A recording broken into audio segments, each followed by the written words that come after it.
വിഷ്ണു, നമ്മൾ നേരത്തെ സംസാരിച്ചു നിർത്തിയതുപോലെ തന്നെ പാകിസ്ഥാൻ വലിയ രീതിയിലുള്ള ആഭ്യന്തര കലാപം നേരിടുന്നു, ആഭ്യന്തര യുദ്ധം നേരിടുന്നു. വലിയ രീതിയിലുള്ള തിരിച്ചടികൾ പാകിസ്ഥാൻ ഏൽക്കുമ്പോഴും അതിർത്തിയിൽ ഇന്ത്യക്കുമേൽ പ്രകോപനം സൃഷ്ടിക്കുന്നതിൽ നിന്ന് ഒരടി പോലും പിന്നോട്ട് പോകുന്നില്ല പാകിസ്ഥാൻ.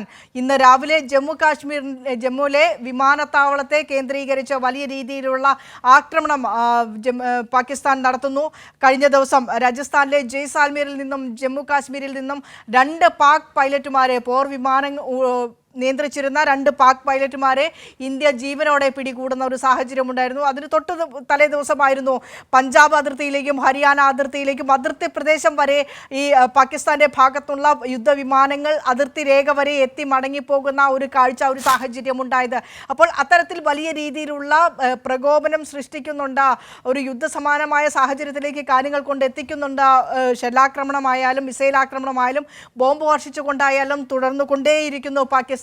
ഇന്ന് രാവിലെ പഞ്ചാബിലെ അമൃത്സറിൽ വലിയ രീതിയിലുള്ള കർശന നിർദ്ദേശം, ജാഗ്രതാ നിർദ്ദേശം ജില്ലാ ഭരണകൂടം അവിടുത്തെ ജനങ്ങൾക്ക് നൽകുന്നുണ്ട്. ആരും പുറത്തിറങ്ങരുത് എന്ന സൈറൺ മുഴക്കിക്കൊണ്ട് വലിയ രീതിയിലുള്ള ജാഗ്രതാ നിർദ്ദേശം അമൃത്സറിൽ നൽകുന്നു.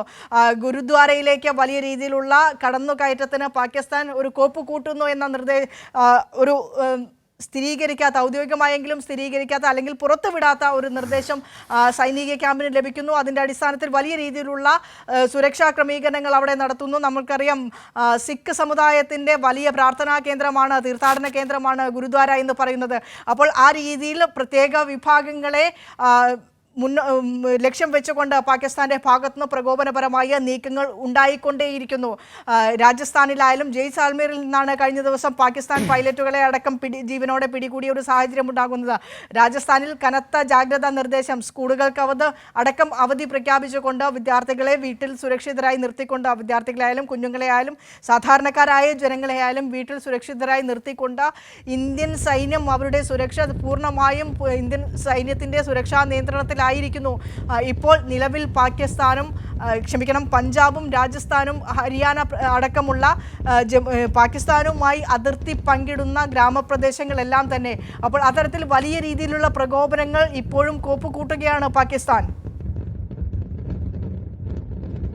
വിനിഷ, തീർച്ചയായിട്ടും പാകിസ്ഥാൻ വലിയ പ്രകോപനം തന്നെയാണ് സൃഷ്ടിച്ചുകൊണ്ടിരിക്കുന്നത്. പ്രത്യേകിച്ച് ഈ ഒരു പെഹൽഗാം ഭീകരാക്രമണത്തിന് പിന്നാലെ 16-ാം ദിനമായിരുന്നു ഇന്ത്യ ഓപ്പറേഷൻ സിന്ദൂർ നടത്തുകയും അതിൽ പാകിസ്ഥാനിലെ ഭീകരവാദ കേന്ദ്രങ്ങൾ ഇന്ത്യ ശക്തമായി തിരിച്ചടിക്കുകയും ചെയ്തത്. അന്ന് 9 ഭീകരാക്രമണ കേന്ദ്രങ്ങളായിരുന്നു ഇന്ത്യ ലക്ഷ്യമിട്ടത്, തകർത്തത്. അതിൽ വലിയ തോതിൽ 100-ലധികം ഭീകരരുൾപ്പെടെ കൊല്ലപ്പെട്ടു എന്നതാണ് പുറത്തുവന്ന റിപ്പോർട്ടുകൾ. അത് ഇന്നലെ കേന്ദ്ര പ്രതിരോധ മന്ത്രി രാജ്നാഥ് സിംഗ് തന്നെ അക്കാര്യം സ്ഥിരീകരിച്ചിരുന്നു. ഭീകരരുൾപ്പെടെ 100-ലധികം പേർ ഇന്ത്യയുടെ പ്രത്യാക്രമണത്തിൽ തിരിച്ചടിയിൽ കൊല്ലപ്പെട്ടിട്ടുണ്ട് എന്നതായിരുന്നു രാജ്നാഥ് സിംഗ് സ്ഥിരീകരിച്ചത്. എന്തായാലും അതിന് പിന്നാലെയാണ് പാകിസ്ഥാൻ്റെ ഭാഗത്തുനിന്നും വലിയ തോതിലുള്ള പ്രകോപനം ഇന്ത്യക്കെതിരെ ഉണ്ടാകുന്നത്.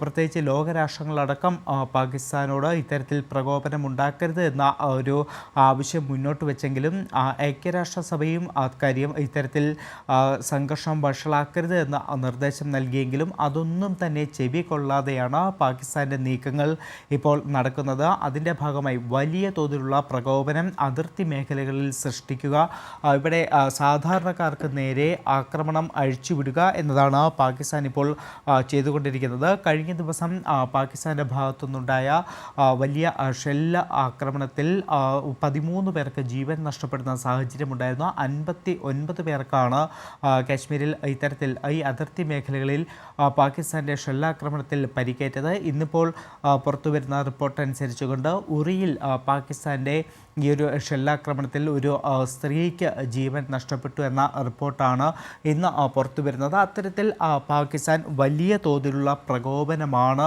ഇന്ത്യക്ക് നേരെ ഈ അതിർത്തി മേഖലകളിലൊക്കെ തന്നെ സൃഷ്ടിച്ചുകൊണ്ടിരിക്കുന്നത്. അതിന് ശക്തമായിട്ടുള്ള പ്രത്യാക്രമണം ഇന്ത്യയുടെ ഭാഗത്തുനിന്ന് ഉണ്ടാകുമെന്ന മുന്നറിയിപ്പ് തുടക്കം മുതൽ തന്നെ നൽകുന്നുണ്ടായിരുന്നു. ഏതായാലും ഇന്നലെ രാത്രി അത്തരത്തിൽ വലിയ പ്രത്യാക്രമണം തന്നെയാണ് ഇന്ത്യയുടെ ഭാഗത്തുനിന്ന് ഉണ്ടായത്. കാരണം പാകിസ്ഥാൻ്റെ എല്ലാ ശ്രമങ്ങളെയും, അതായത് മിസൈൽ ആക്രമണം നടത്തിയത് എന്ന് പറയുന്നത്